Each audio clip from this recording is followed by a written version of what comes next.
बिहार चुनाव में seat sharing का मामला उलझता ही जा रहा है। सहयोगियों की बढ़ती मांगों ने महागठबंधन में तेजस्वी यादव को मुश्किलों में डाल रखा है।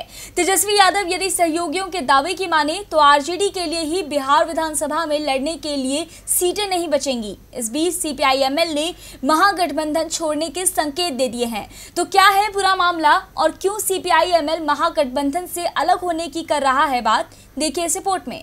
बिहार विधानसभा चुनाव में सीट शेयरिंग का मामला एनडीए और महागठबंधन दोनों के लिए मुश्किल बनता जा रहा है। एनडीए में तो सीट शेयरिंग पर चर्चा शुरू हो गई है, लेकिन अब तक कोई फॉर्मूला नहीं बन पाया।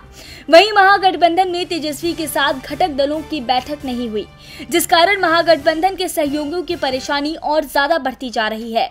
जीतन राम मांझी ने तो महागठबंधन छोड़कर एनडीए की ओर रुख कर लिया और अब एक और सहयोगी महागठबंधन से अलग होता दिखाई पड़ रहा है। जी हां, सीपीआई-एमएल ने संकेत दिए हैं कि वो महागठबंधन से अलग हो सकती है। पार्टी अब अकेले ही लड़ने की बात कर रही है। सीपीआई-एमएल के जनरल सेक्रेटरी दीपांकर भट्टाचार्य ने ऐलान किया है कि महागठबंधन में उनकी पार्टी को यदि 53 सीटें नहीं मिलती हैं तो सीपीआई-एमएल अपना अलग रास्ता चुन लेगा। सीपीआई-एमएल एनडीए के साथ तो नहीं जाएगा, लेकिन विधानसभा चुनाव में जरूर 50 से ज्यादा सीटों पर उम्मीदवार उतारकर महागठबंधन का खेल खराब कर सकता है।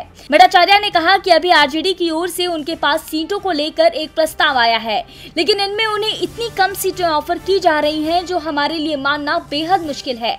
हमने आरजेडी से इस पर फिर से विचार करने को कहा है। हम 53 से ज्यादा सीटों पर अलग लड़ने के लिए तैयार हैं। अगर राजद कोई सकारात्मक प्रक्रिया देता है तो हम सोचेंगे। आरजेडी को भी हमारी ताकत का एहसास होना चाहिए। 2019 के लोकसभा चुनाव में आरजेडी हमारे बिना लड़कर देख चुकी है। वैसे आरजेडी के लिए अपने सहयोगियों की बात मानना आसान नहीं है, क्योंकि महागठबंधन का हर सहयोगी ज्यादा से ज्यादा सीटें हासिल करने में जुटा हुआ है। आरएलएसपी सुप्रीमो उपेंद्र कुशवाहा ने 50 सीटों की मांग की है। विकासशील इंसान पार्टी ने 35 सीटों की शर्त रखी है। गठबंधन में शामिल कांग्रेस ने भी साफ कर दिया है कि वो 80 सीटों पर उम्मीदवार उतारना चाहती है। सीपीआई और सीपीएम भी 25 से ज्यादा सीटों पर दावा कर रही हैं। अब सहयोगियों की दावे वाली सीटों को जोड़ दें तो ये संख्या 190 हो जाती है, और यदि सीपीआई-एमएल की 53 सीटें और जोड़ दें तो ये संख्या हो जाती है 243। बिहार विधानसभा में सीटें ही 243 हैं, यानी कि तेजस्वी यादव अगर सहयोगियों की मांग के अनुसार सीटों का बंटवारा कर दें तो आरजेडी को लड़ने के लिए एक भी सीट नहीं मिलेगी। राजनीतिक विशेषज्ञ ये नहीं समझ पा रहे हैं कि बिहार में सीटों का समीकरण कैसे सुलझेगा।